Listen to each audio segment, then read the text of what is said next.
লালমনিরহাট ও পঞ্চগড় সীমান্তে ৪৩ জনকে বাংলাদেশে পুশিনের চেষ্টা করেছে ভারতীয় সীমান্তরক্ষী বাহিনী বিএসএফ।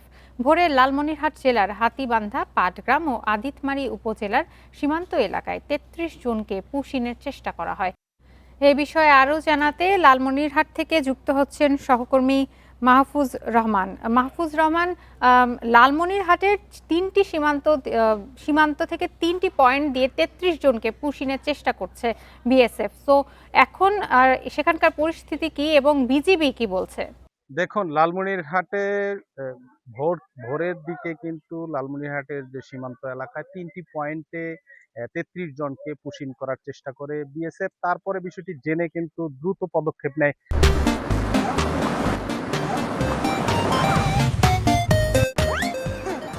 বিজিবি। আমরা দেখেছি যে সীমান্ত এলাকায় তখন থেকেই কিন্তু বিজিবি কিন্তু কঠোর অবস্থানে রয়েছে এবং বিজিবি সতর্ক অবস্থানে জারি করেছেন। আমরা দেখেছি যে আপনার ক্যামেরার চোখে দেখছেন যে আমার যে পিছনে যে অংশটুকু আছে ঠিক ভুট্টা ক্ষেতের পিছনেই কিন্তু বিজিবি প্রতিরোধ গড়ে তুলেছে এবং তার পিছনেই কিন্তু সেখানে ৭ জনকে কিন্তু পুশিনের চেষ্টা করেছিল বিএসএফ। সেটি কিন্তু প্রতিহত করেছে। আমরা কিছুক্ষণ আগে কথা বলেছি ১৫ বিজিবির পরিচালক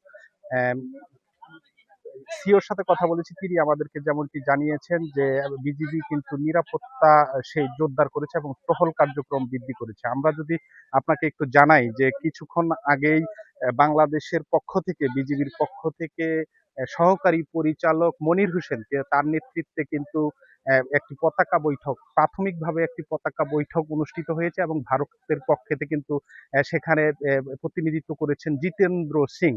তাই সেখানে কিন্তু বিজিবি যেটি আমাদেরকে জানিয়েছে যে তারা কড়া প্রতিবাদ জানিয়েছেন এবং তারা বলেছেন যে তাদের নাগরিককে কিন্তু ফিরিয়ে নিতে হবে এবং ফিরিয়ে নেওয়ার জন্য তারা কিন্তু অনুরোধ জানিয়েছেন।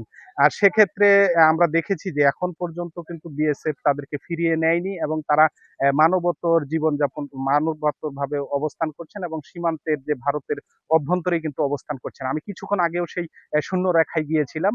সেখানে দেখেছি যে তারা কিন্তু সেখানে মহিলা পুরুষ তারা কিন্তু অবস্থান করছেন। তাদের সাথে কথা বলার আমাদের সুযোগ হয়নি। তবে বিজিবি বলছেন যে তারা তাদেরকে যেহেতু তারা ভারতের নাগরিক এবং তাদেরকে ভারতে ফিরিয়ে নেওয়ার জন্য তারা আবারও কমান্ডার পর্যায়ে কিন্তু পতাকা বৈঠকের আহ্বান জানিয়েছেন। তবে পতাকা বৈঠকের এখনো সাড়া দেয়নি বিএসএফ।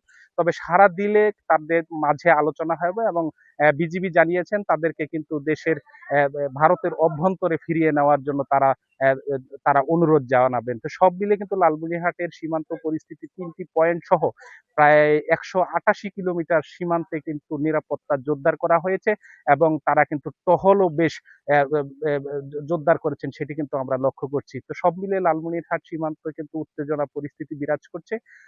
এই ছিল আমার কাছে লালমনিরহাট থেকে সর্বশেষ। লালমনিরহাট থেকে জানাচ্ছিলেন সহকর্মী মাহফুজ রহমান।